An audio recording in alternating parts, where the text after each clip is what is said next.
Baruch atah Adonai Eloheinu melech haolam she'akol niyeh bidvaro. Es un tema que hemos tratado. Dios le dice a Moisés de que, aunque él sacó al pueblo hebreo de Egipto, los condujo por el monte Sinaí a la tierra prometida, no va a llegar, no va a pisar la tierra prometida. ¿Por qué? Bueno, hay varias razones. Porque desobedeció la palabra de Dios. Dios le dijo de que hablara a la piedra para que dé agua cuando no había agua en el desierto, y en lugar de hablarle a la piedra, le pegó a la piedra. La verdad es que en otra oportunidad Dios le había dicho que le pegue a la piedra, y eso es lo que produjo el agua, pero esta vez le dijo que hablara. A lo mejor se equivocó. Sea cual fuera, ¿no les parece de que el castigo es excesivo por haber desobedecido la palabra de Dios? No rebeldía realmente, no haber seguido al pie de la letra lo que Dios le había dicho. Además, Moisés se arrepiente, le pide a Dios, le ruega: déjame entrar a la tierra prometida. Ese es su sueño. Y sin embargo, Dios no lo deja entrar a la tierra prometida. ¿Por qué? ¿Por qué no se acepta la teshuvá de Moshe? Eso es parte de lo que enseña el judaísmo, una de las lecciones más importantes. Tuvimos 3 patriarcas. El primero, Abraham, nació fuera de Israel, nació en Ur, pero luego vivió en Israel y muere en Israel. El segundo, Yitzhak, nace en Israel, nunca sale de Israel y muere en Israel. El tercero, nace en Israel, vive en Israel, pero la última parte de su vida pasa en otro país, en Egipto. Y nuestra tradición dice de que Yitzhak, el mediano, el segundo patriarca, tiene un mérito especial porque nunca salió de la tierra prometida. Si es que vivir en la tierra prometida es tan importante, ¿por qué no le permitió Dios a Moisés estar en la tierra prometida? Además, fíjense otra cosa. El tercer patriarca, Jacob, quiere estar enterrado en la tierra de Israel, y Yosef lleva sus restos de Egipto a Israel. Hay toda una procesión, y todo el mundo de aquel entonces dice: ese es un gran evento de los egipcios, debe de ser un personaje muy importante por todo el cortejo que viene a enterrarlo en la tierra de Israel. El mismo Yosef, que fue segundo al faraón, él deja un mensaje. Ese es un testamento, que cuando él muere, él quiere que sus restos vayan a Israel. Y el mismo Moisés, mientras todo el mundo está aceptando regalos y préstamos de los egipcios, él se ocupa de los restos de Yosef para llevarlos a la tierra prometida. Y ahí es donde es enterrado Yosef. Hay una ciudad que se llama Hebrón, y ahí hay una gran edificación que se llama Meharat HaMachpelah. Ahí están enterrados, en la tradición judía, Adán y Javá, la primera pareja. Los 3 patriarcas con sus esposas están enterrados ahí. ¿Dónde está enterrado Moisés? Nadie sabe siquiera dónde está enterrado. No está enterrado en Israel. La Torá dice que nadie sabe el lugar donde él está enterrado. ¿Por qué no se llevaron entonces los restos de Moisés, tal como se llevaron los restos de Yosef y de Jacob a la tierra prometida? Por lo menos eso, si en vida no llegó, por lo menos deberían de haber hecho eso. Hay un comentario de Rashi muy importante sobre el principio de la Torá. La Torá empieza con la creación del universo. Entonces Rashi dice: mire, en realidad la Torá debería haber empezado con otra cosa. ¿Qué es la Torá después del todo? Es un libro de leyes, de comportamientos, de principios éticos, morales, principios legales. Debía haber empezado con la primera mitzvah que recibió el pueblo judío en Egipto. Debería empezar así, dice: a Jodesh Hazeh, este mes es el primero de todos los meses. Pero empieza con Bereshit. ¿Por qué? Para enseñarte que Dios, como creador del mundo, es el dueño del mundo. Y él decidió darle al pueblo judío la tierra de Israel. Él puede darle de lo que es suyo, lo que quiere, a cualquiera. Pero hay otra idea. Yo hubiera propuesto algo diferente.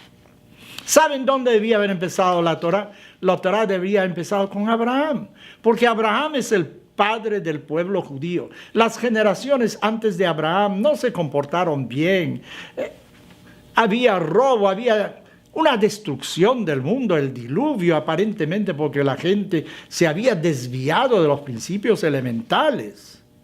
Entonces viene Abraham, él es el padre del pueblo judío y con él empieza el monoteísmo. ¿Cómo aparece Abraham en la Torá con Dios?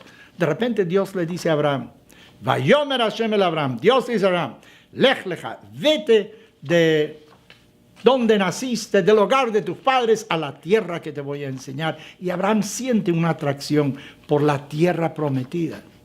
Entonces, ¿cuál es la primera mitzvah que recibió Abraham, el padre del monoteísmo? Es ir a la tierra prometida. Y aquí tenemos a Moisés. Él le dio la Torá al pueblo judío. Él es el gran libertador del pueblo judío. Y la primera mitzvah, Dios le dice, ¿sabes qué? No vayas a la tierra prometida. Es una contraorden. Si hay una mitzvah de ir a la tierra prometida, no es tan solo el sueño de Moisés, esa es la primera orden, es la base de todo el judaísmo. ¿Por qué? Permítame sugerirle algo. Los 10 mandamientos están repetidos en la Torá. La primera vez dice así, tienen que observar el 7º día Shabbat. ¿Saben por qué? Porque yo, Dios, creé el mundo en 6 días y el 7º día descansé. O sea, la creación del mundo se hizo en esos días y el 7º día se cesó de crear. Pero esas tablas que contenían esos mandamientos fueron rotos por Moisés. ¿Por qué fueron rotos por Moisés? Bueno, Dios le dijo, mira lo que pasó, tu pueblo está adorando un becerro de oro, vete para abajo y mira lo que está pasando. Y cuando vio eso, rompió las tablas de la ley. Subió nuevamente al monte Sinaí y recibió unas segundas tablas de la ley. ¿Qué dice las segundas tablas de la ley? ¿Saben por qué hay que observar Shabbat? Porque Dios nos sacó de Egipto. En Egipto éramos esclavos y no podíamos decidir lo que vamos a hacer. Entonces Dios dice, ¿sabes qué? Todo el mundo, incluso un esclavo, incluso un animal, tienen derecho a descansar un día de la semana. Bueno, las segundas tablas de la ley tienen ya un mensaje directo al pueblo judío. Las primeras son universales. A lo mejor lo que Dios decidió fue entonces, la verdad es que los 10 mandamientos son para todo el mundo. Se están dando en la tierra de nadie, en el desierto. No le pertenecen a nadie. Es el mensaje de Dios a la humanidad. Estoy utilizando al pueblo hebreo como el vehículo para transmitir un mensaje a la humanidad. Pero es para todos. Pero el pueblo judío no podía recibir un mensaje tan universal. Tuvo que hacerlo entonces más particular para el pueblo. Sabes, yo te saqué de Egipto, ¿recuerdas eso? Por eso es que tienes que hacer. O sea, el pueblo judío entendió eso mejor porque sintió que es parte de su historia y él tenía que ser el mensajero de Dios para todo el mundo. Entonces Moisés en realidad tenía un doble rol. Tenía una misión para el pueblo judío, sacarlos de Egipto. Pero una vez que los sacó de Egipto y les dio la ley ya era universal. Así lo entendieron los profetas que dijeron, llegará el día cuando Dios será uno y su nombre será uno, cuando todo el mundo reconocerá de que hay un solo Dios. Entonces, ¿para qué fue escogido el pueblo judío? Para recibir la ley, pero luego para ser el gran transmisor, para luego multiplicar ese mensaje para el resto del mundo. Tal vez por eso es que Moisés no está enterrado en Israel. Él está enterrado en la tierra de nadie. Está enterrado en la tierra, que es la tierra de todas las naciones del mundo. Porque el mensaje de Dios fue dado al pueblo judío para ser retransmitido al resto del mundo. Entonces, si perteneces al pueblo judío, debes de sentir de que tienes una gran responsabilidad. Número 1, porque Dios te habló a ti.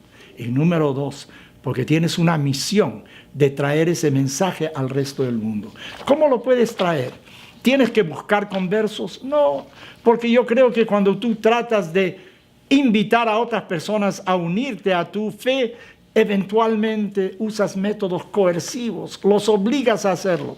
Lo que tú tienes que hacer es mantener una vida ejemplar de acuerdo con esas leyes para que todo el mundo reconozca a través de tu comportamiento de que hay un solo Dios en este mundo que rige el destino de toda la humanidad.